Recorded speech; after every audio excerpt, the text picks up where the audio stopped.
Hello there. Saturday night party night here on the East Coast of the US of A. Hi, everybody. My name is Jack Willard, and I had to rush to get everything together here. Was typing quickly, and here we are for this Saturday night. Actually, the promo for this program, Aliens in the Hudson Valley, plus your Bob Joyce comments, questions. Got quite a few hits, almost 200 in just a few hours that it's been up. So that's terrific. Let me know where you're watching from, who you are, name, rank, and serial number, and have you ever been in the Communist Party? We need to know these things. Let me have a little bit of my drink. Got the goblet. Didn't want the Grand Matriarch to see that orange coffee cup again, teacup. I don't know that coffee's ever been in that unless Karen borrowed my cup. I don't have the salty rim, and to be honest, it's too late at night for me to have any alcohol, and I'm having very little these days, and it affects my medication. Well, Melissa is here. Good evening to you, Jack, and all from southern Wisconsin. Yeah. You're about to be besieged soon by political candidates. I know I've said that before. Hi, Brenda. Good to have you aboard. Hello, everyone here. She says, and Cheryl Everhart from Georgia. Hi, Jack and family. I bet it's warm down there in Georgia. Do I have a temperature on my screen? No, I have something that says a flood watch. Well, that'll be for later today. Later today. Here it is, Summerfest with Jimmy Sturr tonight. I got two of my Jimmy Sturr shirts here, and it's the weather forecast couldn't be worse. It's just couldn't be worse. Like 100% chance of rain, possible thunderstorms. This is an outdoor concert, but it's under a pavilion. But when you start hearing about thunderstorms, you think, of course, of lightning. So the problem is that these wonderful Polish ladies have made some food for tomorrow, and probably a good idea would have been to make it Saturday with a rain date of Sunday. Then you have 2 days to play with, It's not always possible to do that, but it would be, I think, at the Polish Club for Summerfest. But us Jimmy Sturr fans, we come out.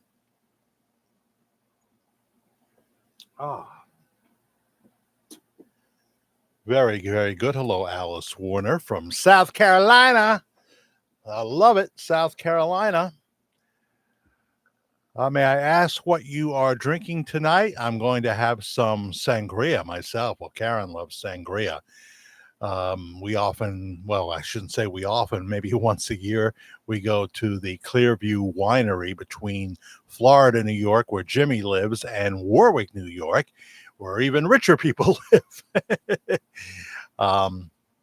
So it's just plain old. I have to be honest. You're outing me. It's just plain old lime Powerade. That's all it is, the regular stuff. So, I take a medication that I'm going to be taking during the show, metoprolol, and what alcohol does is it can lower the effectiveness of that, or it can lower your blood pressure too much. I'm forgetting because for metoprolol, different things have different effects. In other words, it would be bad news, But if you're in the middle of the day and you're having a nice Mexican meal, have your margarita then, and you can usually get away with it at 3 o'clock in the afternoon. That's the middle of the day for me. My day don't start till 10, 11 o'clock in the morning, Mostly water. Yeah, you're right about that. Kenneth Winters from the Hudson Valley. I'm going to do something on the aliens and talk about the 2021 crew from the Travel Channel that visited Pine Bush in 2021. And you knew they weren't from around here because they kept calling it Hudson Valley. Never did they put the word "the" in there. They kept saying, we're going to get to the bottom of things here at Hudson Valley. The Hudson Valley. The Hudson Valley. Good to see you, Kenneth. Rhonda Ledbetter. Hello, Jack and everyone. Welcome to you as well. About 16 watching already.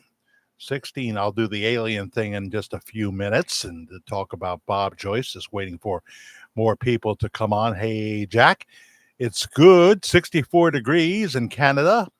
And did they put the fire out, Shelly H? How's those forest fires going? Are things better? We haven't had any smoke here in the Hudson Valley in the last week that I am aware, but our air quality has still not been as good as it has been. And of course, it has been warm. It has been quite warm and sticky, but I never complain because I complain about the winter, a little bit, like to get away. People are out there. I actually hear some life going on out there tonight, which is always good. Here comes Dennis from Boston. Hi, Jack, in foggy Boston, huh? Foggy Boston. I guess you'll probably be getting some bad weather coming your way tomorrow too, Dennis. But it is supposed to be, a lot of rain, and you always worry about a tornado and you worry about lightning. A band can't play outside in lightning, so even with a nice, well-covered grandstand, it's still open, so I don't know. If it's going on, I'll go there, but I'll give Karen the choice not to go if she doesn't feel good about it. Not that she needs me to give her a choice, she just wouldn't go if she didn't want to. So, yeah, I look forward to Summerfest, and then 2 months from now, at the same location, he has Onion Fest with the onion eating contest. This time, he has another band with him too. So, they could put everybody in the hall, but it would be real cramped because that's where the food is, and it would be you can't bring your lawn chairs into the hall, And we got our ponchos though. Karen found our ponchos, so we're all ready to go in that area. It said the Wallkill River flows south to north, and that may cause many UFO sightings. I'll have to think about that one. It's said the Wallkill River flow south to north, and that may cause the many UFO sightings. Can you elaborate a little more on that? Hello, Joanne Cooper Troop. I'm glad you joined me as well. I thought they had calmed down, Kenneth, but in 2021, this crew found quite a bit of material, including while they were filming, they found something interesting. I did see it. You can see it on the Travel Channel. Gotta bring that up again because I looked for a spelling before I got on here, and I don't have that anymore. So let me just type that in because I'm going to have to read a little bit of that.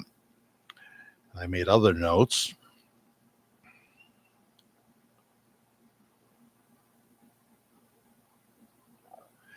How is everybody doing other than that?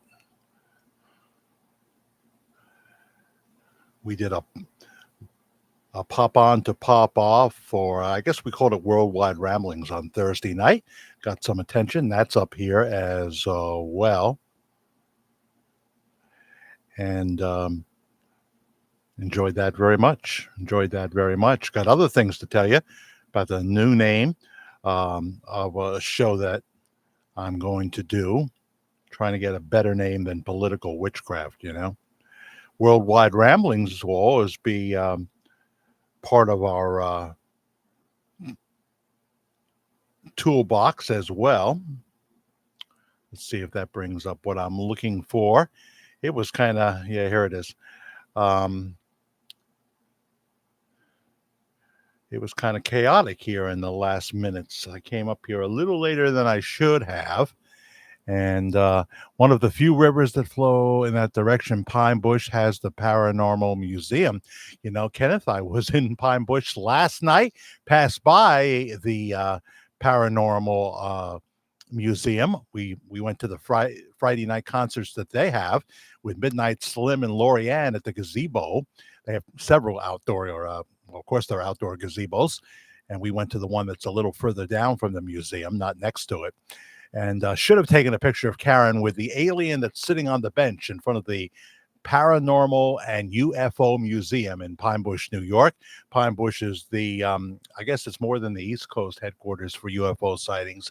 It's number one in the United States of America. But I was always under the impression that things had quieted down, and maybe that was a false impression. Um, Yeah, Ancient Alien, sure. My buddy George Norrie, like he's really my buddy. I wish he was my buddy. He's the host of Coast to Coast AM. George Norrie, who also has his own television show on the Gaia Network. Is that what they call it? Gaia, is it? I know someone named Gaia, so I don't know. Something like that. He has his own show. You can find George Norrie's TV show as well as Coast to Coast AM, you know. Um, yeah, 19th season, really. That's amazing. We've seen it. Yeah, we've seen a lot of the paranormal shows on the Travel Channel as well. And now the Ghost Adventures has moved to Discovery, to the mothership, you know, because they own all those other channels. Not the History Channel, I don't think, but they certainly own the Food Network, one of them, and the Travel Channel. Um, so Zach Bagans and Aaron, his crew, is it Goodwin? Aaron Goodwin. They do a fantastic job. Now, what do I think about that in terms of my belief in Christianity, my belief in Jesus? I really don't know what to think of it. Are they demons? You know, you always hear that the grays are the bad guys, the grays, and I guess the others are green, right? But the grays can to be the ones you got to look out for the most. So there's been so many sightings, and we'll talk about that when we get into our rap, which I will do with zero rehearsal. Now, when I do the political show, for example, which we've been calling political witchcraft, you know, I read the script over aloud and I'm trying to get it right. And if I make a major blunder, I'm going to stop and do it over again. Well, in live, there's no stop. And you know, I have the editing skills of a 2-year-old, so that won't work. I saw a UFO, scared the crap out of me, huh? I ran with my dog and hid at a stranger's house at 3 a.m. Wow, in Canada? You mean they come into Canada too? Hello, Charlotte. Good evening, I guess, from Missouri. Gypsy Diamond. Hello, everyone, and happy Saturday. Yes, yes, yes. 26 watching right now that I know of. And sometimes it goes by fairly fast and I could miss someone. But welcome, welcome, welcome to everybody to I'm calling it off the cuff ramblings, because worldwide ramblings in terms of a live show, it's I think off the cuff, because that's what you're doing and that's what I'm doing most of the time on Saturday night. I'm doing stuff off the cuff. Now with the UFO thing, I have little preparation, you know.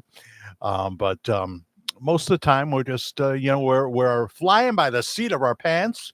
I'm winging it. And I used to do that in radio sometimes. And you know, I think I can do that. It can be more fun when it's spontaneous. So, but well, what I'm going to do with a political show, I'll make that announcement right here. I think I did it in the promo though. Yeah, I did.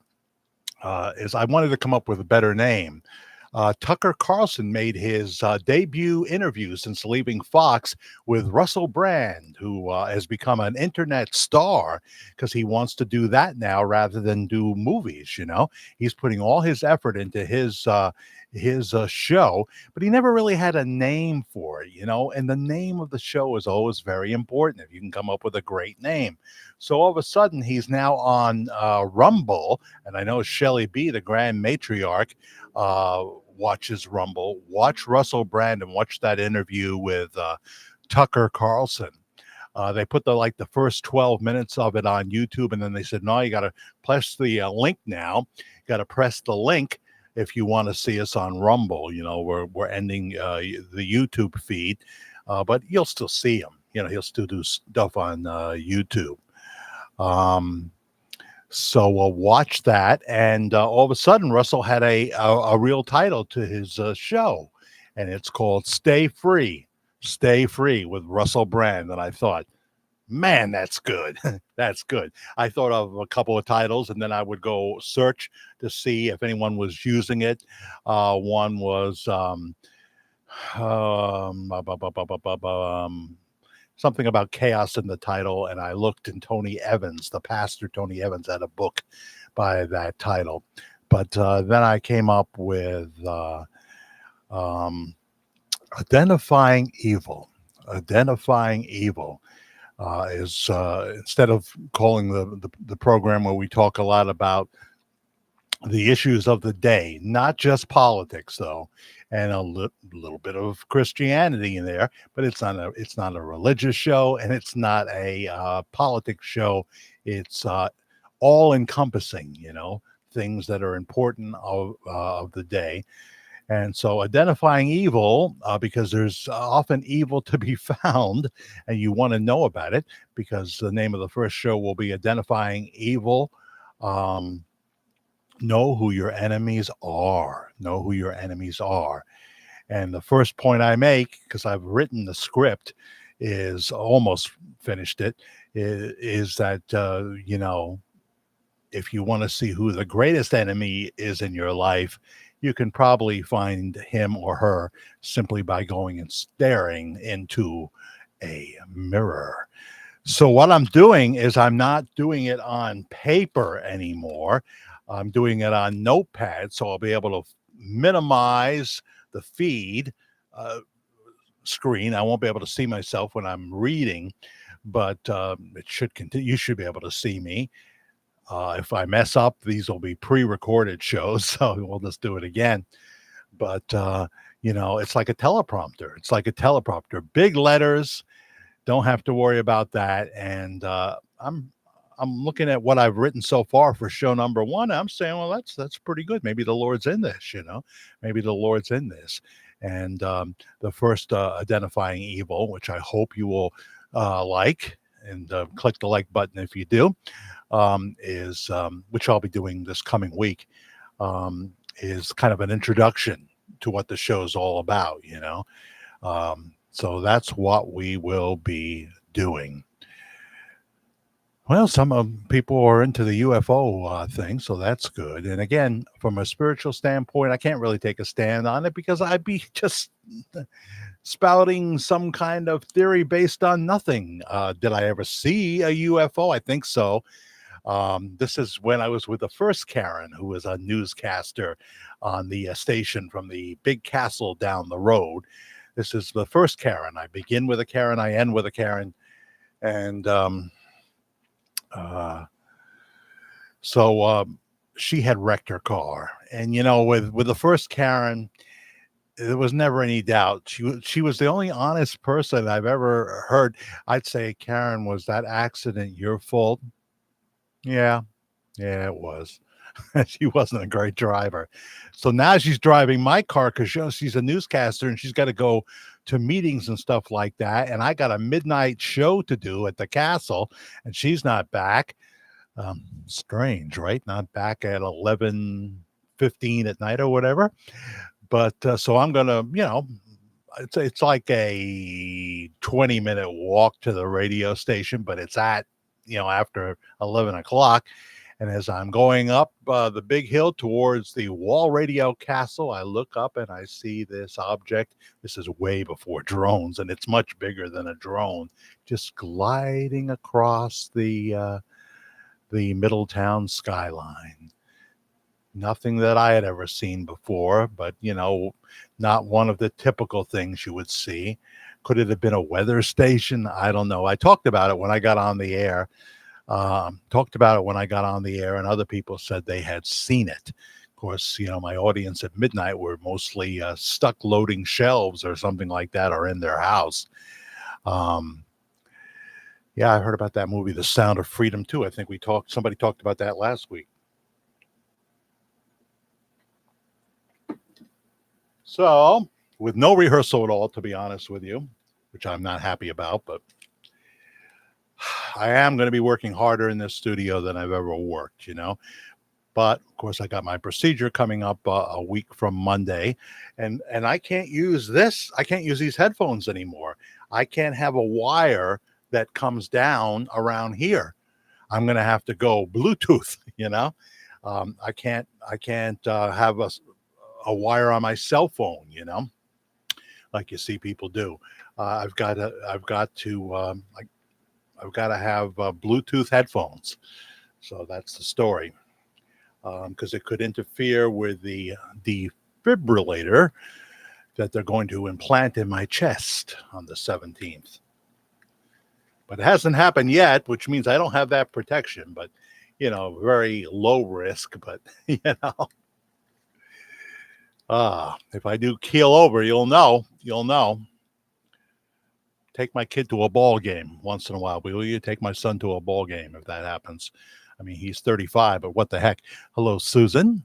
Good to have you aboard as well.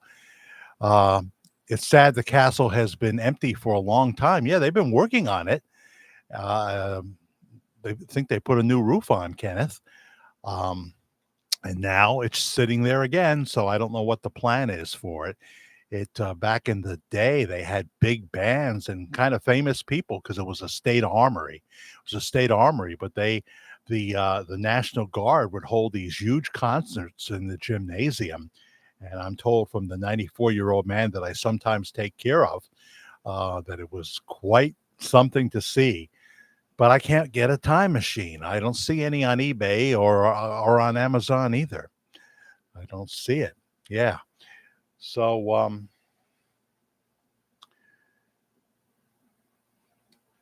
okay. I guess we should put on the better specs. I won't have to do that when I'm reading Notepad in a pre-recorded vein because the letters are plenty big enough, all in caps. I think it'll improve my writing and it'll definitely improve my delivery. I won't be looking down all the time. When you see people on the news networks and stuff like that, they're reading from the teleprompter. If it's Tucker Carlson, who'll be coming back soon with a full 1-hour show on Twitter, he writes what he says. He writes what he says, and he has a home in Maine. He's been there mostly since Fox took his show away, and he's been in Maine, and he says, I have to keep writing or I would just lose it. I have to keep writing. So, of course, he's been doing videos that are on Twitter, and they make their way into other platforms like YouTube, I can't wait. I just hope that the older people, he's really got to be on at 8 o'clock at night. That's when it should drop. And sometimes if he can be live, that would be wonderful as well. That would be wonderful as well. UFOs in the Hudson Valley. So far this year, New Yorkers have filed 46 reports about UFOs, including 4 over the Hudson Valley. It was in 2022, the Pentagon acknowledged the existence of UFOs and pointed that there have been many witnesses from Air Force officers, from pilots, from very credible people all over the globe. Of course, there was always a team that would be brought out to say, we've been talking about little green men for a long time. They tried to play it down. It was once said that President Nixon took Jackie Gleason to the place, I think in Washington, where they had dead alien bodies that they had gotten from the Nevada crash, Area 51, right? That Jackie Gleason got to see the dead aliens courtesy of President Nixon. Who knows if that is true? The heyday here in the Hudson Valley in Pine Bush, New York, was from 1983 to 1986. Triangular ships were seen by thousands of people. Thousands of people was the account. It would literally become a tourist destination where people would bring their lawn chairs and they'd be sitting out in people's fields looking for the alien spacecrafts. We have these huge mountains that surround Pine Bush. I guess it's the beginning of the Catskill Mountains. And there was lots of talk that it was a portal, that inside those mountains, just outside Pine Bush, New York, where the alien ships were going, that they were living in those mountains. These sightings from 1983 to 1986 were seen by scientists, meteorologists, and the TV show Alien Invasion in Hudson Valley released an episode in 2021. I just got to see that episode really for the first time a few weeks ago, and I thought, wow, I'm not usually impressed with anyone but the Ghost Adventures crew, but these guys, they were good, and they got some interesting footage, and they certainly got some interesting interviews.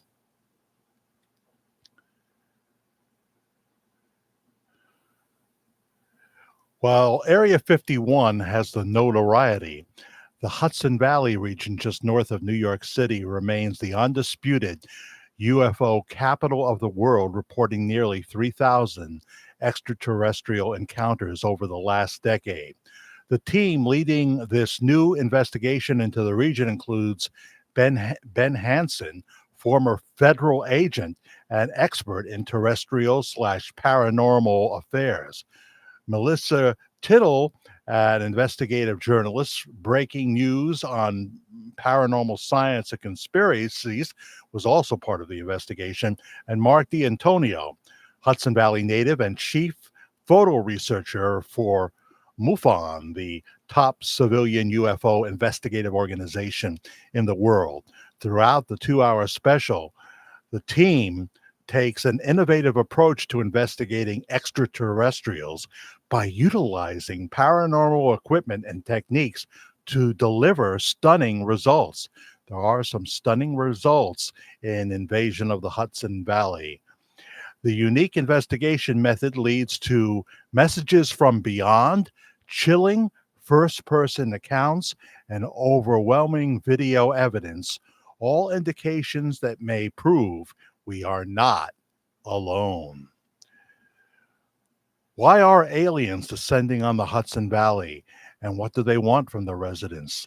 The team's investigation is anchored by first-hand experiences of the community describing unbelievable interactions with extraterrestrial forces.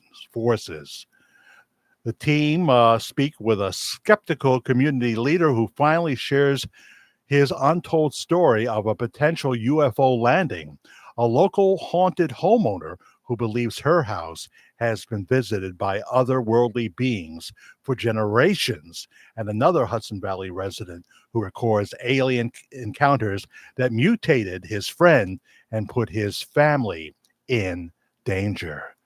I saw the woman being interviewed. She is very reluctant to share the whole story. But the female investigator said, "This is your chance. Don't you want to tell this story? Don't you want to get this off your chest, so to speak?" And she said, "All right." And then she told this harrowing tale of the Greys visiting her house for years, periodically, not all the time, that she would wake up and they would be standing over her bed, the gray aliens. And one of them said to her, probably telepathically, We're just here for part replacement. Just relax. You're going to go to sleep now. We're just here for part replacement. And when she woke up, she could tell there was something different in her chest. There was something different in her chest. She's almost gotten used to this. Did this woman sound crazy, mentally ill? Not to me, no, not to me. She spoke of this as many people have spoke about their encounters, sometimes being beamed up to the spacecraft itself. The scariest movie I ever saw was Fire in the Sky. These guys out there in the boonies in their pickup truck, and they see the alien spacecraft, and they are beamed up. And when they wake up, because they're put under sedation, they are staring face to face with aliens who are examining them and taking DNA from them, and who knows what else. Who knows what else? Just so many encounters. And Pine Bush, New York, does have the Paranormal and UFO Museum. Passed it just last night on the way to the concert. And they had a diner there. The diner's still there. It used to be called the Cup and Saucer, and there was an alien spacecraft out front. They still have a spacecraft on the roof, but now it's called the Classic Diner in Pine Bush, New York. But what I didn't realize is that the encounters are still continuing and that there has been activity. There was a lot of talk that things had died down. Maybe the aliens thought it got too crowded in Pine Bush and they left, but apparently not. UFOs in the Hudson Valley. Maybe you have a story about UFO phenomenon. Hello, Pam Donnelly. How are you? Nancy DeMarco. I think I said hello to you just before we talked about that a little bit. Do you remember Orson Welles? He did War of the Worlds on CBS radio. I was too young to notice it then, but Gypsy, I have heard excerpts from it. And I know that people thought it was the real thing, you know. They didn't hear the disclaimer at the beginning of the broadcast. They didn't hear the disclaimer. So they thought this was really happening. They tuned in 10 minutes in and were terrified. We're absolutely terrified. And of course, Orson Welles, who I did get to meet in person when I was in Hollywood, back in the parking lot after he did the Merv Griffin show. Unfortunately, I didn't get to see that Merv Griffin. I saw many Merv Griffins, but didn't get a ticket for that one. And he wasn't long for this world by the time I saw him. The thing about Orson Welles is he never liked to talk about his personal life on these talk shows. You know, some people are like that. But one night he said to Merv Griffin, "You know what, Merv? You can ask me anything you want tonight. Anything you want to know, I'll answer it, and I'll answer it honestly." And so Merv, of course, being the talk giant that he was, went for it. And they learned a lot of things that night about his love life and his Hollywood career and what have you. And after that interview, he went home and he passed away. That was the end of Orson Welles. He had these huge legs. They kind of looked like tree stumps, you know, just a very big man at the end there.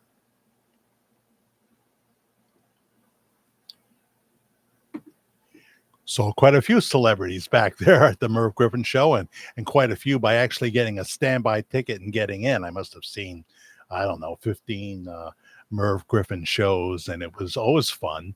It was always fun. And there were regulars like myself, you know, there were people that tried to do the same thing I did. And we would see ourselves on camera. Kenneth Winter says a buddy of mine from Pine Bush wanted to open an RV park for UFOs. Well, they've got a home right there in the mountain. Tell them, Kenneth. They just fly right in. You know, somehow there's an opening there. It's just been one of those things, you know, that that I was aware of for years. And they have the UFO festival every late June. I've been to it. Karen and I have been to it. There's lots of aliens walking around there, but I'm not sure they're authentic. um, but hello to Mike if you're watching in the UK. Hope your vacation went well. Hello to Warren Witherspoon from Destination Unknown. He's somewhere there in an nondescript building. I think I'm doing Mark Levin's uh, uh, lead in, his announcer part, the announcer, uh, in a bunker deep in the bowels of a nondescript brick and mortar building. Oh, let me. Oh. I got the AC on, but it's still warm here in the studio. I think I turned it up all the way. But Flo, hi. Yeah, people were talking about that Sound of Freedom movie. I'll have to watch that. I've got a number of things I have to watch, including The Chosen, right? Got to do that. They hold a big UFO festival in Pine Bush. Yeah, I didn't go this year, Kenneth. Have in the past, they have lots of music there and what have you. Pine Bush is a pretty cool place. It's a mix of, well, how can I put this? Country hicks and rich people. It blends well. I mean, I saw this at the concert, I saw this at the concert. And just, all American school kids, it seems like a pretty safe area. I used to live in Walker Valley. This is in the second marriage. And we would shop at Hannaford and go into Pine Bush, of course, quite a bit to the drugstore and what have you. And I felt at home there. There are certain places, I don't know if you feel this way, Kenneth. There are certain places in the Hudson Valley say, yeah, I could live there. There's a certain feel to it. And then there's just places, no. Like I lived outside of Wurtsboro. There's a certain kind of coolness to Wurtsboro. It's kind of a cool village. Right over the mountain is Bloomingburg and then Middletown. But I kind of like downtown Wurtsboro. I never cared for Chester, never cared for Monroe. However, Chester has a really great Mexican restaurant we go to occasionally downtown where Clayton Delaney's visited. If you haven't, Kenneth, it's very nice. I guess that's called Taco Express. Now, see, they need a name change, but because it's, they got wonderful dinners and they got a full bar with the margaritas and whatever. Fairly affordable, too, a little less than the place that we know so well in Middletown that I've been going to since the 70s. I didn't used to eat a lot of Mexican food. My love increased for it as time went on. But people like, you probably hear this, Kenneth, Dos Amigos, pretty good. There's 2 locations for that, I would think, although the Pine Bush location is a different name. Tres Amigos? I don't know. Clayton's Steakhouse was amazing. Yeah, it was a cool place. I went there. I think you're right. Very cowboy setting. Did they have the peanut shells on the floor like a Texas Roadhouse used to have? Yeah, kind of Texas Roadhouse is the new Clayton Delaney's, except, my God, what a gold mine Texas Roadhouse is. People that say, oh, the vegan way is just overtaking America. Go to Texas Roadhouse. You're going to wait outside in the parking lot to get in, though. Absolutely. But yeah, now it's a Taco Express and it's very, very nice. And the Chester ShopRite is fantastic. Just a beautiful, I think my favorite ShopRite in the Hudson Valley is the Chester one. So I like some things about it. Lived in Goshen for many years in the first marriage and absolutely love Goshen. I just love it, love it, love it. It's a very ritzy area these days. A lot of people moved away and sold their house for tremendous profit. But my kids went to the Hooker School. Yes, my daughter graduated from Hooker School. That's the name of the middle school, the C.J. Hooker Middle School in Goshen. My son went there as well, played basketball there too. So I really did. I did love it. I did. Um, so Warren was talking about some of his favorite Bob Joyce videos. He reminded me that the I guess Bob Joyce is an Elvis video, and I explained why I did that video, and I'm probably gonna have to do it again here. That's over 4,000 views now, so that's doing pretty well. And I saw this past week, right chair. I saw the entire Lisa Marie TMZ documentary. After her passing, they did this documentary, and I just see all the people that I just it's hard to believe that if Elvis was alive, they would just say what they say pretty convincingly, talking about him in past tense. So then I did the video, or was it first I did the video? Yeah, I think I did it and then I took it down. Could Bob Joyce be the son of Elvis? If Elvis had a love child with some woman when he was 18, and they say that this pastor's only 70, he's not 88. What's wrong with you? They say. Could that man in Benton, Arkansas, be the son of Elvis with some woman? And I don't know what woman, because Elvis was pretty active back in the day. He was pretty active. So that's another thing that has been brought forth. But and it's funny. This was pointed out to me. I think Warren, you may have pointed this out to me. That I don't really come to in the second edition, the updated version of the verdict. I don't really come to a conclusion. I say I don't know. I just like to present the information, the possibilities, and then everybody makes their own judgment. But there's something going on here. Come on. And we do say a lot of new things in the verdict too. Pass that, share it if you can. I guess everybody here is subscribed and liked on more than one occasion, like something, right? I hope so.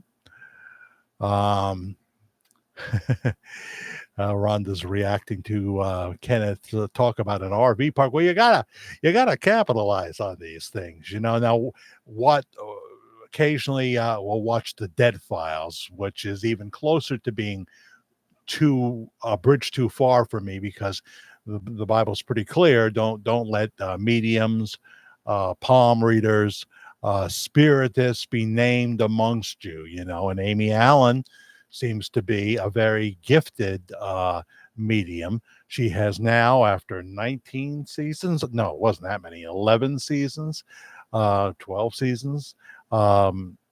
She's moved to Arizona, and she picked her replacement because the show still has legs. And I do love Steve DeShaby, the retired New York City homicide detective. I get such a kick out of him. Lots of debts. There's been lots of debts in this house. Debts? Really? They don't pay their bills? Oh, you mean debts? It's hard to say. It is. I can't say it now. Debts. Well, Susan, you say he is telling everyone he is Elvis. Can you elaborate on that? But it's funny that you say that, Susan, because that's one of the things Warren Witherspoon said to me. He saw a conversation where this woman was on there in some thread. He's not sure which thread it is now, saying definitively that Bob Joyce is Elvis. Period. Of course, that isn't something you can say, well, there it is. A lot of people have their, well, there it is moment, whether it be him singing with his son, Matt Joyce, at Denton's in Benton. Denton's is now closed because the owner, I think the main reason would be the owner passed away. He was on in years. And so Denton's is closed, as far as I know, did not reopen. But that's where they did that famous video in 2011. And we've talked about that before. A lot. You can see the video from Denton's right here on YouTube. And a lot of people, that was the aha moment for them. Well, hello, Becca. How are you? I did see you, then I forgot to say hello. I know I said hello to Flo. Well, just the things that he does. Okay. Jim Caviezel does a wonderful job. He's on the latest The World Over with Raymond Arroyo, um, which is on EWTN. Do I have some Catholics here? I believe you can be a real Christian and be Catholic. There'll be a Baptist preacher that'll come at me and say, "Well, that shows you don't know what you're talking about, and you must not be saved." I've known plenty, including my personal physician of many years, who's retiring now, Dr. Gapai. Maybe you know Dr. Gapai, Kenneth. Maybe you know my cardiologist around here, Dr. Shisharam. And then there's Dr. Swab. You have all these doctors when you get old, somebody for each thing, you know. They're all my doctors, but I also have my Westchester Medical Center cardiac specialist, and I'm very happy. Dr. EY will be doing my implanting on the 17th, and I know I'll be in good hands. I'll be in good hands. But see Jim Caviezel. Yeah, he's blackballed. You're right, Shelley H. from Canada, the state that used to be a free country. I mean, the country that used to be free before Trudeau got there. So he is in Sounds of Freedom. Yeah, he's just like what's his name? Brendan Fraser, right? Had trouble getting work. I think he professes faith in Christ. He's in The Whale, though, which I still haven't seen. Want to see. But no, that's not the one I'm thinking about. Who's the other actor who did BJ and the Bear? Was that Brendan? I don't know. The other actor that was hugely popular, and now because he's not only a Christian, he's a Republican. That's the thing, you know. That combo will really get you out of the mix. So that's why we have to have Christian production companies, you know, and bypass the people. As Kid Rock says, you can't cancel me. You can't cancel me. I got my audience. They won't listen to you. Amen, amen, amen. Well, good night, Judy Wright. I'm glad you stopped by. And there's always the replay. Greg Evigan. I guess that's right. Right, Becca? Yeah. Yeah. Is that the one I'm thinking of? Who has trouble getting work, but he does a lot of Christian stuff. I'm talking about the actor who, not Kirk Cameron, but the other one who did the Left Behind movie. That guy. See, it's a terrible thing when your mind is not quite as sharp as it used to be, and live doesn't help that, you know.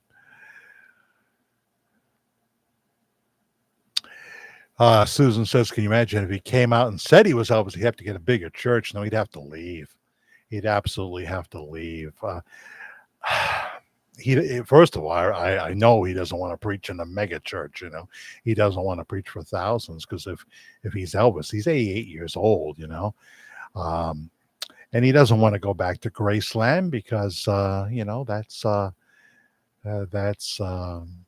where Riley has got things under control. He doesn't want to live in a suite on the top floor of the Elvis Hotel. He'd be back, you know, behind a gate. And I think he has 24-hour security anyway, you know. That's my guess. I can't see how it wouldn't be. I think Tucker has 24-hour security. Many people have 24-hour security, and it's not just one guy, if you know what I mean. Yeah, there'd be no peace for him. And he likes driving a pickup truck, which I'm told he drives kind of fast, and he likes doing what he does, and he's been doing it since like 2011. But those, you know, he's got more days behind him, just like me, than he does in front of him.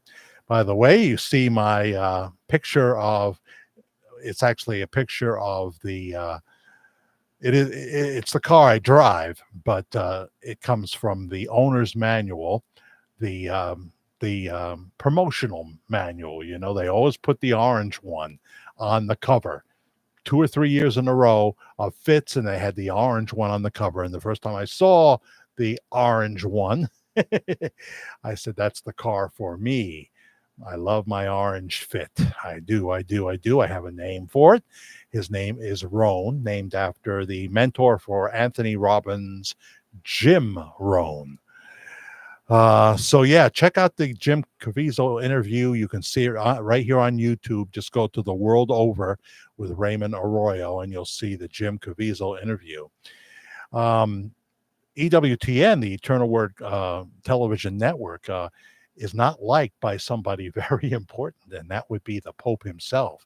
Pope Francis is a very controversial pope, and they Raymond and others have criticized some of his decisions, including letting slide a man a priest whose behavior was horrible, supposedly having forced sexual encounters with both nuns and maybe even altar boys, and the Pope hasn't responded as he should have responded to this. So, and some of the doctrine that he has come out with, and a lot of gray areas, it's fine to say God loves homosexuals, but when in the Catholic doctrine, when you start trying to change what they feel the Scripture teaches, and what a Protestant would feel the same way. I'm talking about conservative Protestants, not the liberal wing of the Episcopal Church, Protestant Church USA, et cetera, et cetera. There's a lot of liberal theology out there. But so I may do something on Pope Francis at some point. And I want to do something on someone who was a very popular Catholic priest for many years, to about 2011. And that is Father John Carapi. You talk about a man that could preach. He really, really could preach. But he had a very stern way of talking some of the time. Other times he was loving and funny and what have you. But it was always like, you got to know your faith, because if you get it wrong, he's talking about behavior now, you're either going to heaven or you're going to hell, and da da da da. He didn't talk too much about purgatory then. And anyway, he was real tough on sinners. And then all of a sudden, there's this major issue where this woman is accusing him of she met him as a prostitute. And then for 10 years, they became friends. And he's had a relationship with her, sometimes living, because he didn't live. He was no parish priest. He was a superstar. He was preaching. I think he has like 2 million miles logged. He was preaching on TV, but he was going to places all over the world. And she said she was involved with him for 10 years. I did not hear him deny that, but he was really hard on sinners like Jimmy Swaggart. And then there's a documentary. He calls himself the Black Sheepdog. He's white, but the Black Sheepdog, in other words, the black sheep of the Catholic family now. But there are so many people that still love this man, and he says they can stop me from doing participating in public ministry. I won't defy that, but once you're a priest, you're always a priest. And guess who he was ordained by? Pope John Paul. Got a picture of it. And he says mass every day in his house, but he had a nice house, and probably still does, in Montana, with motorcycles and everything. And they said, well, now that there's this problem here, we're going to need you to come back and stay in a rectory somewhere. And he said, no, I don't think I'll do that. You'll never give me a fair trial. You'll never give me a fair break. He was very defensive about it, and he left. It's unclear whether he left the priesthood, period, or whether he just, he feels that he'll be a priest forever, because that's not something that can be taken away. So there you go. What's everybody saying here?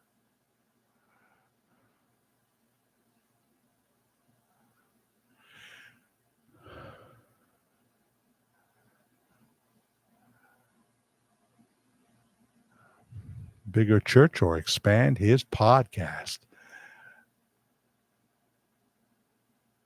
they do, of course, when we see Pastor Bob, it's taken right from the church pulpit. Um, well, that's the whole point. We know that Elvis would be 88 if he's alive, Shelley, and there are those who feel he is, and there are those who feel he isn't. But yeah, he's not looking. But here's the problem: people are coming now from various parts of the country and even internationally to this little church, Household of Faith, and some of them, I'm told, are being put in an overflow room. So this means that Pastor Bob has to go to 2 services at least. They should have built more than, I don't know, what's the capacity? 125 seats, something like that. Is it more? I don't know. But you have to preach 9 and 11:30, something like that. So other people have a chance. Well, here's someone new, I think. Steve Durnell. Hope you and your family are well and healthy today. Hi, Steve. Where are you from? Where are you watching us from this evening? Is it evening where you are? I don't know. We have people from Australia. We have people from the UK. That would be Mike and others from the UK. But I always like to see new people. New people. Got 29 that I know of watching right now. Here comes Jay Masters watching from my hotel in Lakesworth, Florida.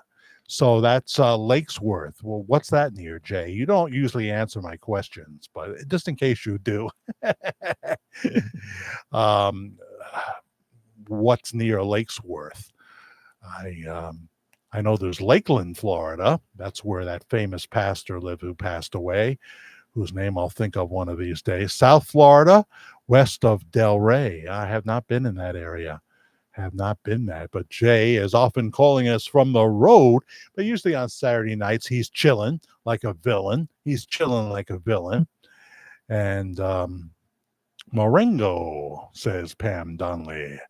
Let's do the Moringo. Oh, okay. Wrong word for it. Yeah. Well, thank you. Thank you for responding, Jay. You're a fine American, even though you're from northern Hungary. Oh, what else? What else? What else? So yeah, I was thinking of some of the comments I was reading from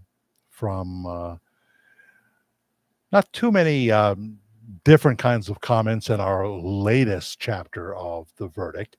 Warren was pointing out that I sometimes do this when I'm making a point. I get it asked backwards for a non-gentle term. If I'm saying that on the gravestone, there's supposed to be only one R. There's two.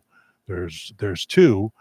I said it the other way around on the Verdict 2 video. So that's I must have ad-libbed that. I wouldn't have written that. And I did try to ad-lib a lot of the Verdict 2 off of notes, because it works better. But now with a semi-teleprompter for my recorded videos, they should be better. I guess we'll do a Midnight Ramblings next Saturday, then definitely not the week after, as I'll be recuperating from surgery, but I will do a pop on to pop off, let you know how I'm doing, that kind of thing. From Farmington, Michigan, watching right now. Yeah. So your governor, I'm not a fan of your governor. I don't know how you stand, Steve. She was going to sign some kind of bill that, if you hurt someone's feelings with the free speech, that our founding fathers died for, you could maybe go to jail for a number of years, 10 years or something. But the Supreme Court has gotten involved well, it was a judge from Louisiana. This hasn't gone to the Supreme Court, this one. Biden lost a whole bunch of things, but this will go to the Supreme Court possibly if Biden fights it, saying that no, you cannot restrict free speech and try to imprison people. And if they want to believe that the vaccine was bad, they have every right to feel that. If they want to believe that the vaccine may have been good for elderly people, but certainly not for 5-year-olds, they have every right to feel that and state that. And I'm not a vaccine denier. I had 3 shots, I think. 3 shots because I made the call with very little information. This had never happened before, that I didn't want to end up in the hospital on a ventilator and never come off of it while conscious. I didn't want that. So I made the decision. Glad to hear you're not a fan of her. Why do people keep voting these people in? I mean, we've got a senator in the great state of Pennsylvania. This ought to scare you. This shows you how the progressive base knows how to get their people in, and so we have a Fetterman who is not capable of doing the job.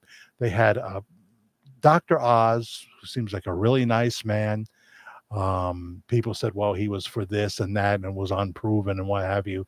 But I think he would have done a really good job for Pennsylvania, and he loses. In Georgia, the football player over the former guy with ties to Malcolm X, who's the senator now, Warnoff, right? Give me a break. You know, we're putting in people that are so bad for America.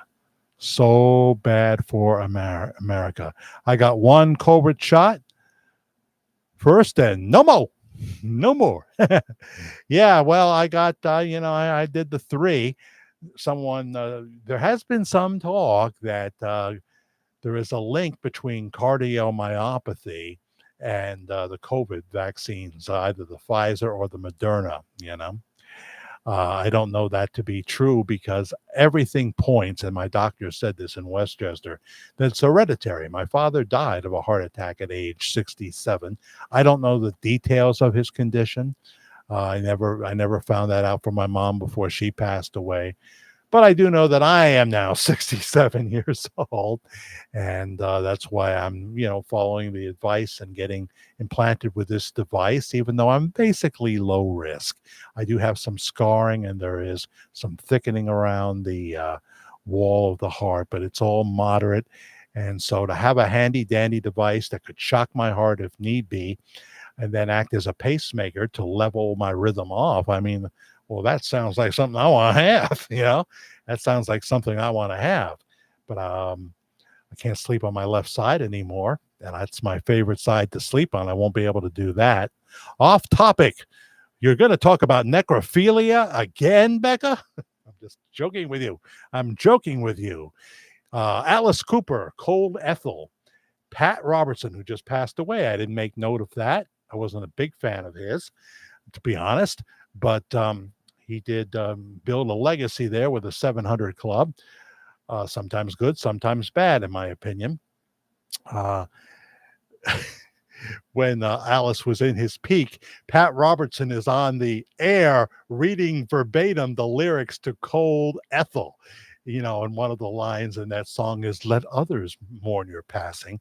I have other plans for you, darling." And Pat Robertson read that and he said, "Can you believe how sick this man is? How sick this man is? He's sick. He's upset." Of course, Alice Cooper. First of all, he's playing a character when he's on stage or when he's recording many of his songs, not all of them. And in real life, he's a very well-spoken Republican born-again Christian now, and has been for quite a while. He's out there with Johnny Depp, and I'm still hearing from baby girl that she wants to go to that, but that you can only do so much.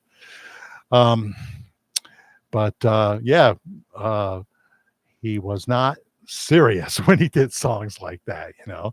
He's a pretty normal guy, Alice Cooper, and I've often said it's time to put that character away and just come out, as if you were really, what's his real name? I do know this, but I can't think of it. Vincent something? I don't know. I can't do it. Nights with Alice Cooper. He's awesome. Yeah, you're right. He is, Jay. He's one of my favorites too. I mean, he's got this great song, "Hello, Hooray," which is designed to open a show. I assume when he's doing his own thing, he opens with "Hello, Hooray," because it's like welcoming people. Let the show begin because I've been ready. But in this character that he does, since he really can't just talk to the people, it's like the Andrew Dice Clay thing. Of course, he was, he eventually did other stuff, but he was a nasty guy. Um, uh, you won't hear him sing his ballads like Only Women Bleed and You and Me, because that wouldn't be something that character would do. He released that and they were hits, but he won't do them live, or he hasn't done them as far as I know. Yeah, COVID-19 anyway, so sad. Yep. But I'm so glad that it seems to be, there are many reasons I'm glad COVID-19 seems to have dissipated. But one of the things is that we found out who the dictators were, the political dictators were during COVID-19, and certainly your governor was one of them, Steve, and this governor in New Jersey. Ay, ay, ay. Oi. And then, of course, Shelley H., who now I realize is from Canada, who is a Trump only, but you're from Canada.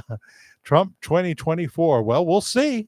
And Susan backs that right up. I know I have some only Trumpers here.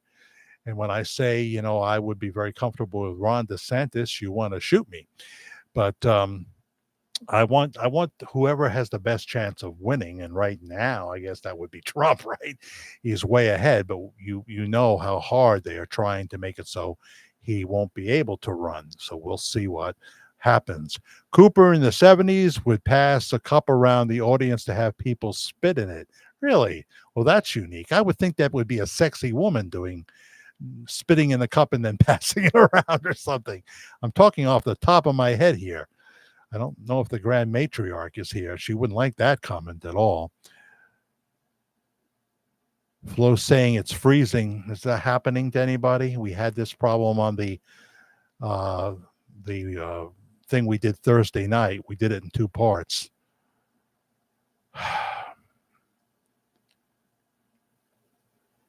Anybody having problems?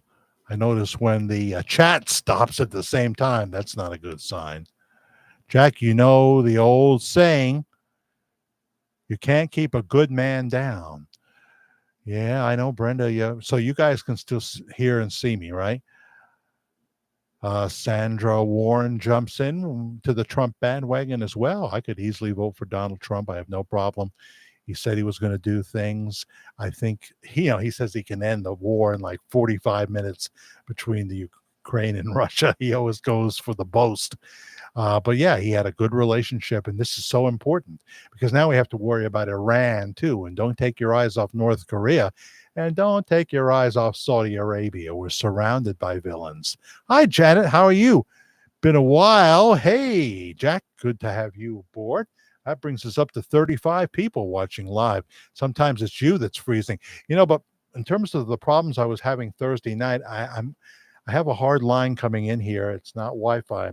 I am beginning to think that when I do these earlier broadcasts, I'm doing them when Karen is on the other side of this duplex that I'm in, and she's on the computer, and Andy is up here on the other side of the duplex. On his computer, and maybe that's what it is. 3 computers on the same hard line. I don't know, but it's really interesting that the real problems happen when I come on earlier. The other thing is more people are streaming at that time.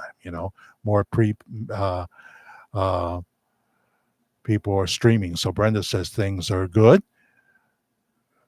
Are you saying puny today? So I'm just laying back and thought I'd jump in. Well, I'm glad you did, Janet. We want as much of the family here as possible, some just watch and don't comment. They comment in email, and that's fine too. There's a famous quote, Andrew Dice Clay. I'm going to be real careful. Let me read this. Oh, thank you, Jay. Yeah, Andrew Dice Clay.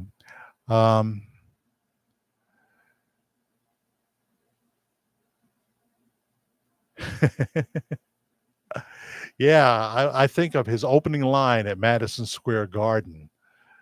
And the only part of it I'll say, Jay, is you probably know this line.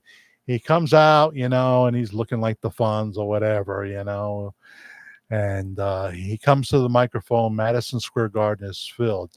And the opening line that I'm going to tell you about is, so I'm standing on line for the bank with, and he goes on from there. And it's like, nobody would do this kind of stuff but him, Nobody would do this kind of stuff from him. But he was on CNN back in the day when they had some really good reporters on that had not sold their soul to the leftist progressives. I'm talking about the anchors for the most part on CNN, because the Ben Wiedemann and Phil Black, and I used to say Christiane Amanpour, but she said she would have pulled the plug on Trump at the very highly rated Trump town hall that they had.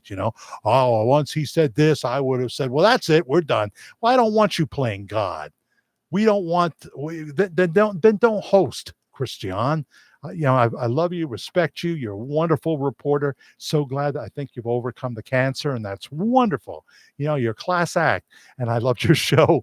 You did like 10 episodes talking about sexual mores around the various countries, and I thought it was very well done. So I'm a fan, but if you're going to pull the plug on Trump when he says something you don't like, a professional would say, well, I challenge you on that. But wasn't Poppy Harlow, was it? It was the other one who Caitlin Collins, she was in over her head. They've got her on prime time now, and I wouldn't watch it. They need to put people on there that can be good. If you're going to tell both sides of the story, don't put 5 people to back you up, Jake Tapper, you tushy, or something that rhymes with it too. Jake Tapper, what the heck happened to you? You used to be a respected journalist. I'd yell at you if I saw you in the street now. Donald Trump took your reputation, buddy. He showed you who you are. And Wolf Blitzer, sorry, you used to have a respected name in journalism. You let Donald Trump take that away from you, in my opinion. John Berman, I guess the same thing. John Berman, I like these people. Anderson Cooper, I used to like him very much. Not anymore. I won't watch him. No. Don't get me started on my soapbox here. DeSantis is a wolf in sheep's clothing, and you're from Canada, Shelley H. I don't know how you could say that, but you're certainly entitled to say it. Let me tell you something though. Those kind of quotes is what the Democrats will use, the progressives, if Trump can't run. They'll say, they even say it. I don't get it. But that's all right. You're going to leave us, Pam? Well, I'm so happy that you have stopped by, Pam Donnelly. And please do again. So be looking for Identifying Evil. That'll be coming this week. It'll be my first episode. It's going to lead to Zoom interviews. It's going to lead to a little bit of roll-in video. Standing on the corner, watching all the girls go by. That's your favorite Dean Martin song, or as you say, Sean Martin song? Jay, have you been drinking? Oh, but there's so many good ones. Jay Masters. Let me see. Check out, because he's so underrated, people think, oh, he just phoned it in. He showed up unrehearsed with an orchestra, looked at the lyrics, maybe did one run through and then did it. No, his phrasing was perfect. There's a song called Hey Brother, Pour the Wine. Fast moving song. Really, really beautiful. Listen to his version of Return to Me. Even just the biggest hit he ever had. Everybody loves somebody sometime. Just loved him so much. My mom loved him. We had like 3 or 4 excuse me, Dean Martin albums we did.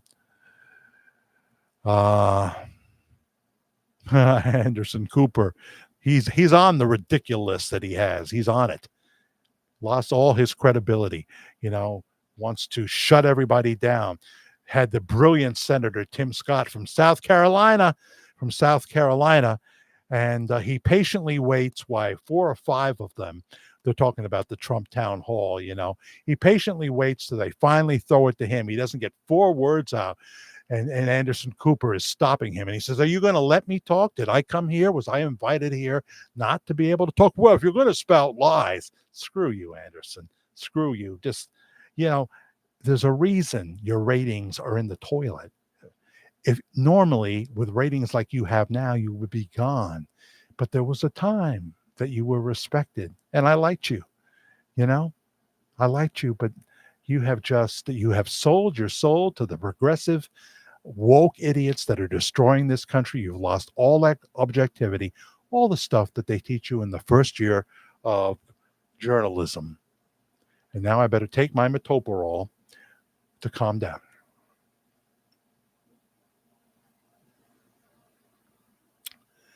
It lowers your heart rate, you know, stress on your heart.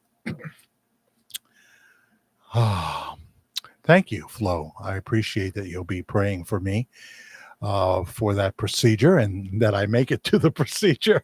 That would really be nice, you know. I didn't have to think about it twice when they told me that I'd be eligible for it.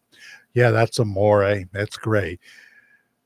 When the moon hits your eye like a big pizza pie, that's amore. Whereas he did not phone in his recordings, he was known for showing up on the day of taping of the Dean Martin show, which I loved. He would be able on closed circuit TV to see some of the rehearsals that they were doing, but he would tend to show up on the day of. And his unrehearsal, his lack of apparent rehearsal became part of the charm of the show. It became part of the charm of the show, you know. And he would often laugh at the jokes. Sometimes he would get through it, like as I've talked before, with when Foster Brooks was playing the drunk and what have you. As a movie actor, he was pretty good. Same level, I would say, as Frank Sinatra. Not Al Pacino, not Anthony Hopkins, certainly, but pretty believable. Remember, he did those Matt Helm movies, Jay? You remember that? That classy, well-dressed detective. Of course, Dean always dressed well. And, you know, you can't replace these kind of people. Well, Brenda, can you imagine if Tom Jones released She's a Lady today? She always knows her place. She's got style. She's got grace. She's a winner. Or as my friend Fernando would say, she's a wiener. She's a wiener. It's like that Charlie Rich song, Behind Closed Doors. She never embarrasses me by hanging all over me in a crowd. You know, she's a lady. He says that in that song. But when we get behind closed doors, she turns into a tart, she does. He doesn't say that. But that's kind of the inference, you know. But it's kind of a similar song. Some of the lyrics, and She's a Lady, would not fly with Joy Behar, I don't think, or that nice boy on MSNBC. What's his name? Rachel Maddow, right? Yeah, that one. And I did that joke long before the trans thing became a fad, where we have some children getting their breasts cut off or chemically castrated boys, which will probably lead to them committing suicide down the road, because you can't make those decisions when you're 10, 12, 14 years old. And to say the parents can't stop that. Oh, we are living in a crazy, crazy world. But yeah, big fan, Big J, if you're still here, of Dino. He was one of a kind, as was Frank Sinatra, Tony Bennett, and Robert Goulet. I was a big fan of his too. Got to see him in concert right up at West Point. Yeah, we talk about Johnny Harris sometimes, Steve. Uh, and he was known as one of the best Elvis impersonators. He was on the Bill Bixby special. Well, there were several of those specials. We talk about that in the Verdict 2 more than I have in the past about um, the late great Bill Bixby, and I believe he was absolutely great, no doubt about it. A TV legend. Courtship of Eddie's Father, of course, and my favorite Martian when I was a little kid. He was great as Tim O'Hara in that. Isn't that funny? I think it was Tim O'Hara, wasn't it? Johnny, yeah, didn't really look like Elvis, as some people tried to say. Neither did Orion look like Elvis. Some people say that Elvis, though, did the singing on an Orion album, or at least a few of the tracks, you know. That could very well be possible. You're still here, but are you all there, Jay? Are you all there? Are you staying in a hotel room? Are you? We have these rich friends. Well, they're not really friends. They're the woman was a co-worker of Karen's when she worked at Blue Cross Blue Shield, and she married a guy who had a big company and then sold it, and he seems to have as much money as Tom Hanks now. They're staying right now in Puerto Rico at this Ritz Carlton, one of the most exclusive ones. There's like 4 really exclusive ones. I'm talking about you have your own personal pool in your room, and then you just walk out to the beach, directly out to the beach. Not sure if it's a private beach per room. I don't see how they pull that off. Guess how much a night, Jay? Guess how much a night at that Ritz Carlton? And they're staying for 2 solid weeks. Well, after 2 solid weeks, if they did not get a discount, it'll be $25,000. And you're not in the room that much, you know? What a waste. But hey, where are you from, Jay? You are from the Sunshine State, aren't you? Place I would love to live half of the year, not all year. I can't believe I'm not going to Maine this summer. It's the first time in a while. We're going to Rhode Island if God should spare me. In July, we're first going to Foxwoods Casino in Connecticut, and that begins with an M. I can never pronounce it. And then we're going to make the trek, which is just up the road, I guess, to Rhode Island for a couple of days. She wants to see the Dark Shadows mansion that they use for exterior shots. But usually, like in the movies of Dark Shadows, they were at Lyndhurst Mansion in Tarrytown.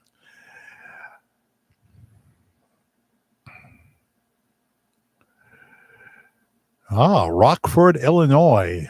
That was preacher Larry Lee, wasn't it, Janet? Maybe you know that, maybe you don't. Or I got the wrong place. Larry Lee. That could be, because he had the church on the rock, right? Yeah, I'm probably misremembering that, as they say. Shut up! I'm starting to talk like Jimmy Stewart. Jimmy Stewart. What a great actor he was. Just phenomenal. So, Mike, I hope I hear from you this coming week too. Got 31 watching right now that I know of. Watch the replay if you're tuning in late. We talk about the alien invasion of the Hudson Valley where I live. The number one spot is Pine Bush, New York for alien sightings. I thought it had completely stopped, but apparently I was wrong. It's been pretty active, especially in 2021. I guess COVID brought them back, maybe they wanted to help us out. I don't take a spiritual stand on what the aliens are, who they are. I don't also necessarily think that God only created life on Earth. We just don't know these things. So,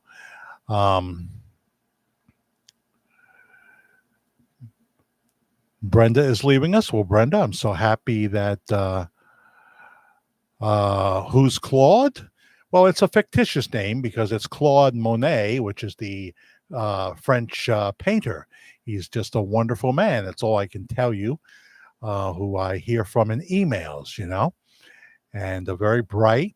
He's one of the people I go to and kind of count on to to catch something that I might miss because I'm doing other topics now, and I don't go on to the Elvis groups, for example. I've never been on the Household of Faith church group. I've never tried to sneak on there.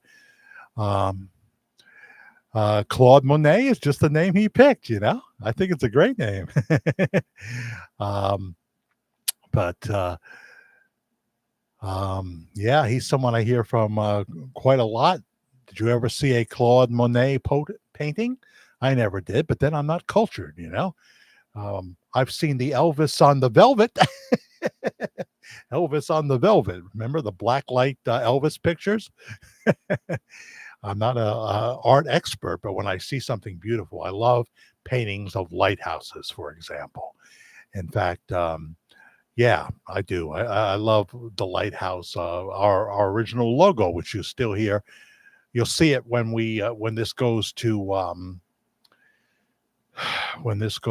replay, which is right after we end this broadcast. You'll see our original logo for a little while, and then it'll be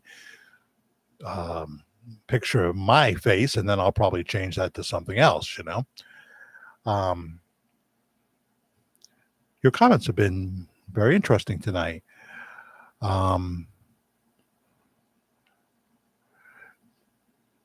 But thank you, Brenda. I'm saying goodnight, Jack, not Brenda. I'm all confused. I'm more confused than the big guy. We know the big guy. Well, okay. So good night, Brenda. I mean, good night, Becca. I did it again. Good night, Becca. I'm happy you stopped by. I know that you get up early, as I recall, anyway. And Janet's saying to Jay Masters, I live next to door to Rodney Masters. That's why I asked. Yeah. It was a wax dummy, Steve. Are we talking about the body in the coffin? Yeah, it was. I think there's a good chance it was, Steve. I did this in the 21 Coincidences Why Bob Joyce May Be Elvis. I think I still have that up, right? 21 Coincidences Why Bob Joyce May Be Elvis. As the story goes, Steve, before the death of Elvis Presley, Vernon Presley and the Memphis Mafia were supposedly paid a visit to the Wax Museum in Atlanta, Georgia, where they actually purchased Elvis, and it was a younger looking, trimmer Elvis, of course. And Vernon, this is all in the Phil Aitchison report, which you may be able to find still online or just part of it. Anyway, Vernon allegedly said to the Wax Museum owner, you won't believe what we're going to do with this. You won't believe what we're going to do with this. So lots of people said it didn't look real. They could hear a refrigeration unit kicking on underneath the body of Elvis, the casket part. And it was so heavy that they almost dropped it. The pallbearers almost dropped it. Phil Aitchison says in his report that when the paramedics responded to Graceland, they found a heavy-set dead man, but it was not Elvis. They said that repeatedly. It was not Elvis Presley. They kept saying it, and wouldn't you know, within less than 6 months, they were both dead. They were both dead. That wouldn't have been anything Elvis would have had anything to do with, but that would have been possibly if he was in the witness protection program. You got to learn to shut your mouth. You got to learn to. Tony would have said that from The Sopranos. You got to shut your mouth. So I only speak of possibilities, though. But these are the things that have been reported, and Tanya Tucker supposedly viewed the body of Elvis. This was either in the book with, oh, geez, the lady who wrote the Giorgio. It's her first name. I hate this. Anyway, Tanya allegedly viewed the body and walked over to Vernon Presley and said, that's not Elvis. Where is he? And Vernon allegedly replied, oh, he's upstairs. We had to show the fans something. We had to show the fans something. So we go through the whole story in the verdict 1 and 2, and also in the 21 coincidences why Bob may be Elvis. Um, yeah, the Phil Aitchison said Elvis was upstairs at that point. That it wasn't until after the funeral that a military helicopter landed on the back lawn of Graceland, and someone looking like very much like Elvis Presley was flown to the airport to a private plane. And see, the deal was is he really was very sick. He needed a complete healing in mind, body, and spirit. He was tired of being a prisoner at Graceland.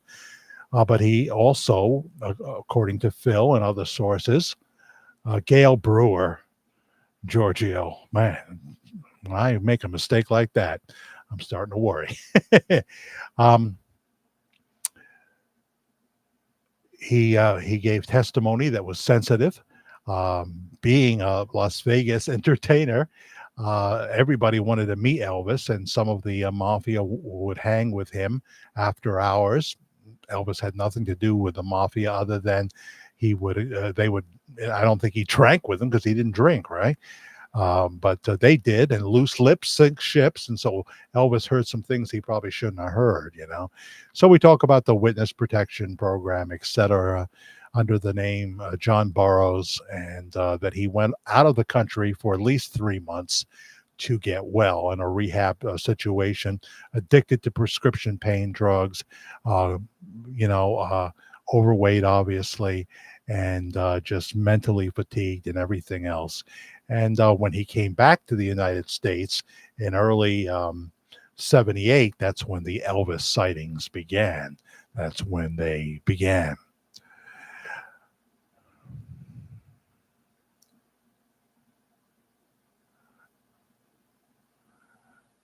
He wanted prices from you, a guy, John Burroughs. That's very interesting. See, there's always these things.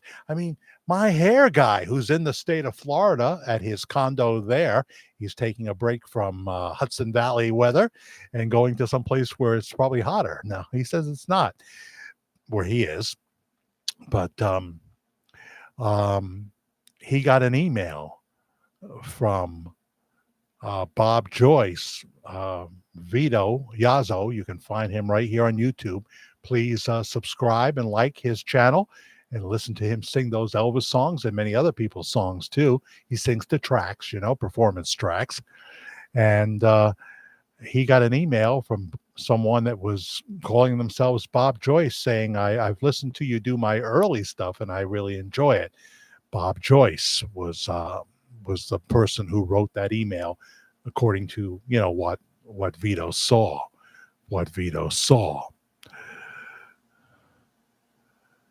Oh, really? Kenneth Winters from the Hudson Valley. There was an Elvis is Alive museum in Wright City, Missouri. Well, I'll have to look into that, huh? How did I never hear that before? I don't know. But yeah, there's all those things, Steve, of people that that have their own Bob Joyce Elvis stories, And I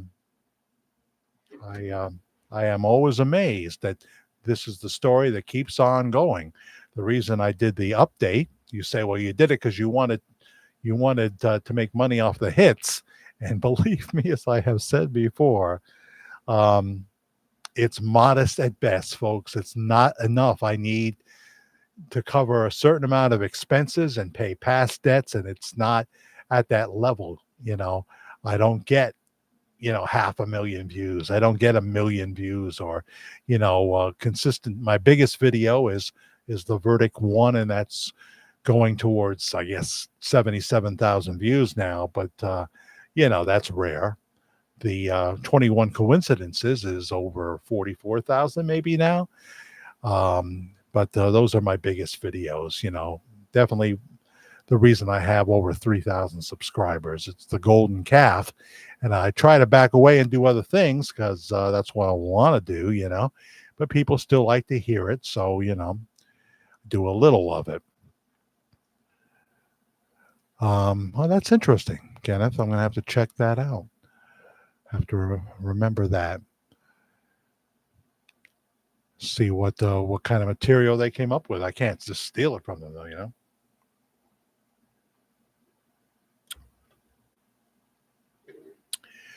Um,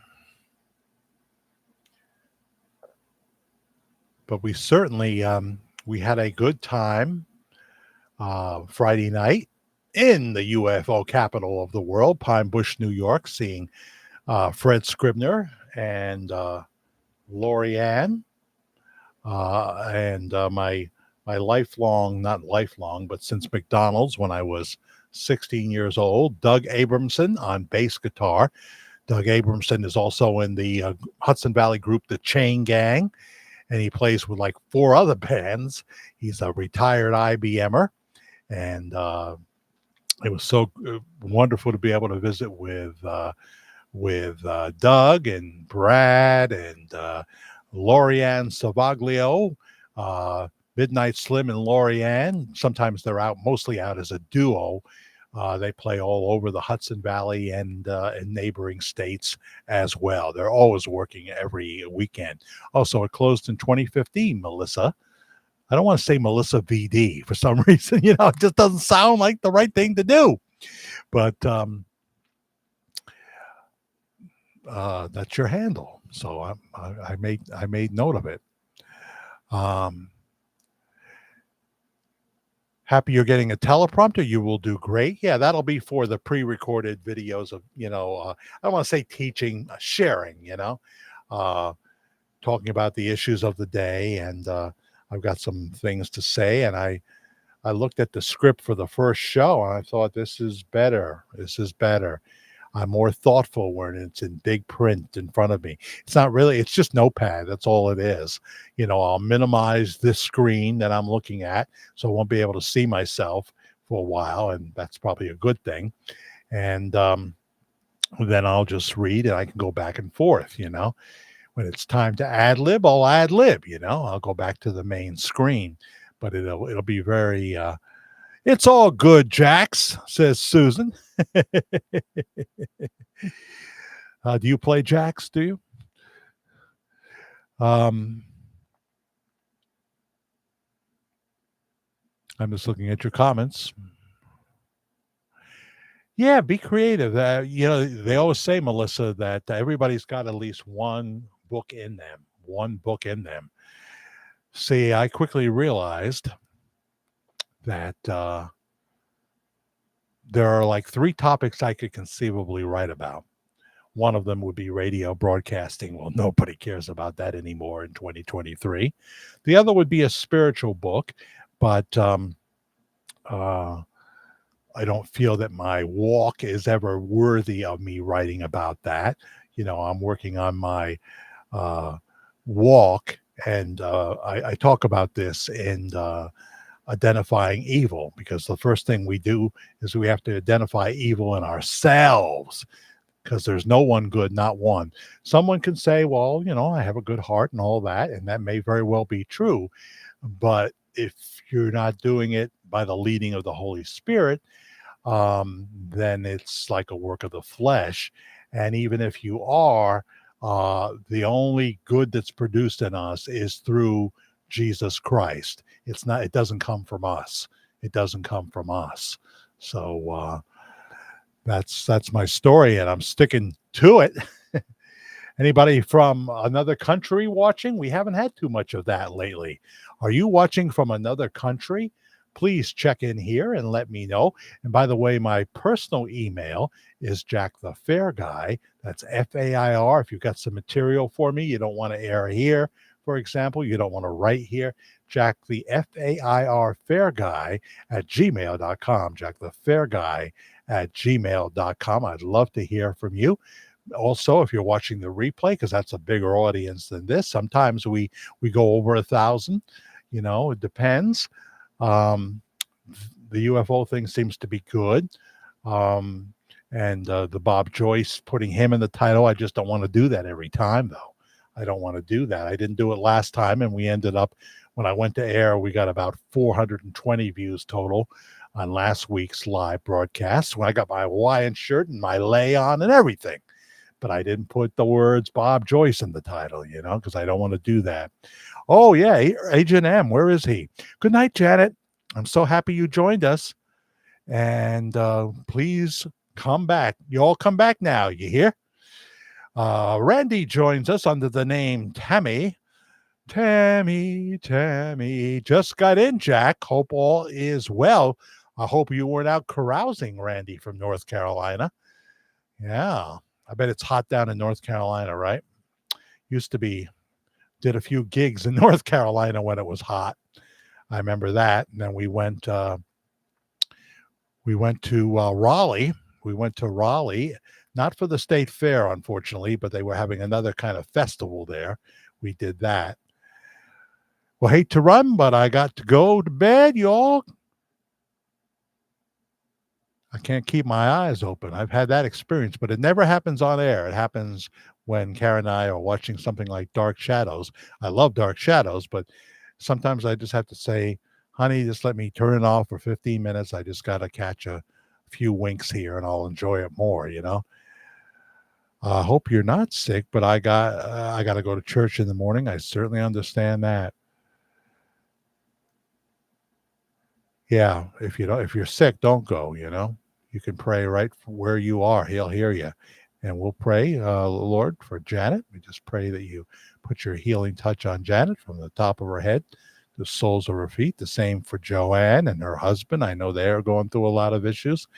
And we all have those things, I talk to other people and they all have those things that they're dealing with,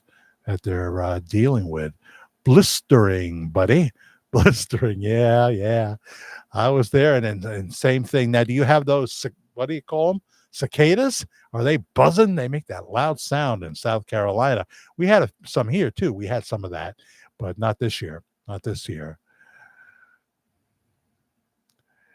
Rick Stanley, Elvis's stepbrother, really.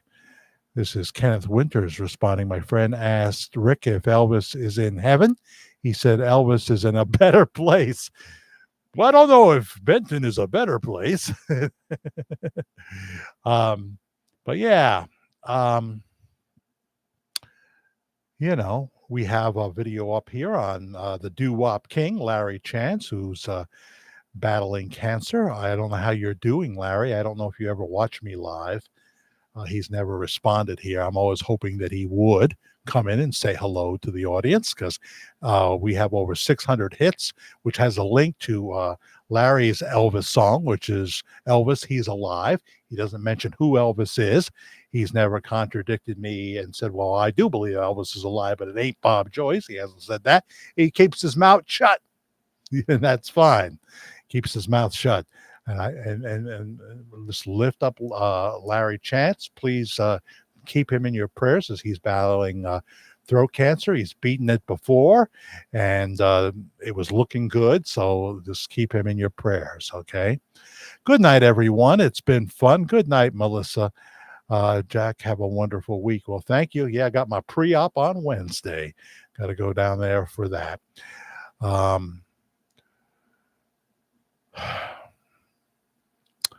So that's a deal. Good night, Jack. Good night, everyone. Thank you, Gypsy Diamond. She was a gypsy woman, She was a gypsy woman. Who's that? Brian Hyland? I think so. Yeah. All these songs that come to mind. Well, here's Andra. I'm late. I'm not going to joke about that. I'm late. Life is tough, but we'll watch the replay. Well, thank you. Yeah, it's when we do the aliens and the Hudson Valley thing. So do that and comment there if you want. But I'm so glad you're stopping in to say howdy. Shelly H. Never been to Benton, but you kind of like the Beatles. Is that what you're saying? Yeah. I thought I was going to go, but I don't know. If I were, if I worked it out, I don't know. Could happen. I could try, Maybe I'd get to see Bob looking at me as I've been thrust to the ground by these bodyguards. And he'd say, see, you've left the building. I don't know. How many times can I use that joke? Good night, everyone. Hope your night is a good one, too. I'm so glad you stopped by, Steve, and we hope to see you again. please check out all the other videos here. See if you like any of them. And don't forget Identifying Evil, which is coming this week, the debut of that. Good night, Steve. God bless you. Big God bless you. Larry Chance, great song. He's alive. Yes. Wish he would stop by. There's certain people that I hope. Last week we had Karen, the person in my life, drop by. Person in my life. I mean, she's right here in the same house. I make it sound like, we're dating or something. We've been together for 13 years now.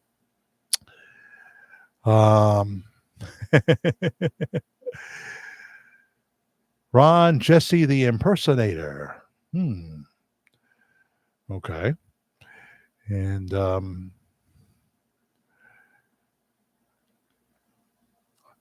sorry to hear that your friend, that the wake was today for your friend. Yeah. Death sucks. I've looked into it. It's not something I want to do. I'll wait for the rapture. I'm patient. Although this world is turning into Back to the Future 2. Pretty soon we're all going to be going out into the streets with AK-47s because the progressives and the mentally ill are making that happen. We're coddling the violent mentally ill. What does every school shooter, every mass shooter have in common? They're all mentally ill. Maybe we should do something about that. Take the 70s laws and put them back, but we don't treat people horribly in an institution. We don't do that. We don't have like what Geraldo Rivera discovered with a very, I'd have to say retarded in this point. These are people that are like infants, but they're grown, Tough job. John Cook, you can't break away. It's addicting. I should have told you that, Steve. This is addicting. John Cook is retired and is living, I want to say, in Little Rock, Arkansas now, or somewhere near it. No, it's not Little Rock. It's somewhere near it.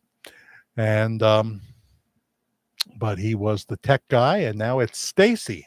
It's Stacy doing that, and probably with some help too, because there's a lot of work to this. There's a lot of work, and they do a fine job.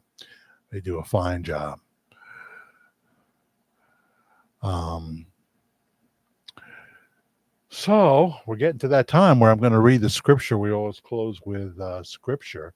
We're coming up on almost an hour and 50 minutes.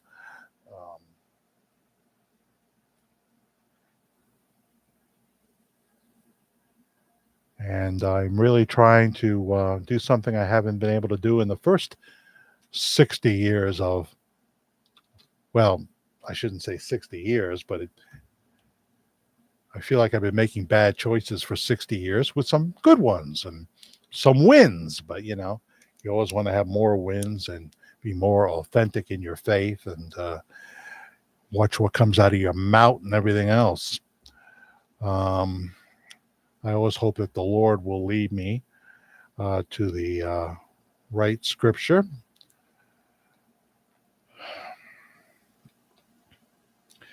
Well, here we are in the last days, and in the Apostle Paul's letter to Timothy, he's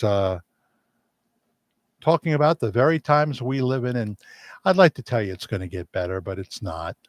Even with President Trump, he would hold back the evil progressives somewhat, but it's only for a season. It's only for a season. But in the 3rd chapter of 2 Timothy that I perhaps have been led to, Paul is talking about godlessness in the last days, beginning with verse 1. But mark this is the NIV. There will be terrible times in the last days. People will be lovers of themselves, lovers of money, boastful, proud, abusive, disobedient to their parents, ungrateful, unholy, without love, unforgiving, slanderous, without self-control, brutal, not lovers of the good, treacherous, rash, conceited, lovers of pleasure rather than lovers of God, having a form of godliness, some people, but denying its power, have nothing to do with them. They are the kind who worm their way into homes and gain control over weak-willed women who are loaded down with sins and are swayed by all kinds of evil desires, always learning but never able to acknowledge the truth. Just as James and Jambres opposed Moses, so also these men oppose the truth, men of depraved minds who, as far as the faith is concerned, are rejected. But they will not get very far, because in the case of these men, their folly will be clear to everyone. Yeah, their folly will be clear to everyone.